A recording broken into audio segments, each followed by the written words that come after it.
ranka shi daɗe, Dubai ta fitar da sanarwa, wato UAE ta fitar da sanarwa na yunkurin Amurka da take shirin shiga Iran yaki ta soji ta ƙasa kenan, yakin ƙasa da sojinta. Dubai ta fito ta bada sanarwa akan cewa ita ma za ta jona Amurka da Isra'ila a wannan yaki, za ta zuba sojojinta a ƙasa domin a yaki Iran. Ban ji mamaki ba ita yanzu ta fara fitar da sanarwa. Za mu tsaya mu ga su Saudi Arabia da Kuwait da Qatar, shin su ma za su mika sojojinsu a shiga ƙasa a ci gaba da yakan Iran, ko kuma su za su janye. Amma dai yanzu Dubai ta fitar da sanarwa sojojinta za su jona na Amurka domin a kusa cikin Iran, a wargaza Iran. Allah ya samu dace. Kuma yanzu da a samu malamai da za su fito, ko kuma wasu da za su fito su ce mana ai Iran ne ta fara kai hari ko?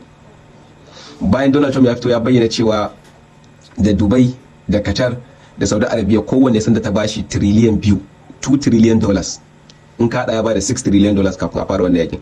So officially Donald Trump ya fito ya bayar cewa Saudi Arabia su suka bada kuɗi ma da sponsorin wannan yakin. Isra'ila ita ta tilasta shi ya zo yaki, sai ya zaga ya je ya samu Saudi Arabia sai suka biya kuɗi, su ma suna so a yi, kaga sai ya zama shi dan kasuwa a sakiya. So officially Saudi Arabia da Qatar da Dubai su suka bada dala tiriliyan 6 domin a yaki Iran.